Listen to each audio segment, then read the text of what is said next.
যে বিশ্বনবীর উপর দুরূদ পড়ে না ওই দোয়া আল্লাহর কাছে কবুল হয় না, এটা আকাশে পেন্ডিং থাকে। কুল্লু দুআ মুআল্লাক মাহজুব বাইনাস সামাই ওয়াল আরদি মা লাম ইউসাল্লা আলাইয়া।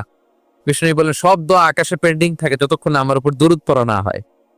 মোবাইলে দেখবেন ব্যালেন্স না থাকলে মেসেজ পাঠালে কি হয়ে থাকে, ওটা পেন্ডিং, আবার টপ আপ করলেই সেন্ট। তা আপনি যে বলেন হুজুর আমার দোয়া কবুল হয় না, কেন হয় না বুঝছেন এবার? হ্যাঁ, নবীর উপর দুরূদ পড়েন নাই তো। আল্লাহুম্মা সাল্লি ওয়া সাল্লিম ওয়া বারিক আলাই, শুরু করবেন বিশ্ব নবীর উপর দুরূদ দিয়ে, মাঝেও পড়বেন, শেষেও পড়বেন, আগেও পড়বেন, পরেও পড়বেন। আপনার দোয়া কবুল করবে কে? একাগ্র চিত্তে চাইতে হবে আল্লাহ তাআলার কাছে। ইফতারির আগে দোয়া কবুল হয়, দোয়া করবেন। বৃষ্টি যখন পড়ে দোয়া কবুল হয়, দোয়া করবেন। আর দুআউ মুস্তাজাবা বাইনাল আযানি ওয়াল ইকামা, আযান ইকামতের মাঝখানে দোয়া করলে দোয়া কবুল হয়। আম্মা আব্বা দোয়া করলে দোয়া কবুল হয়।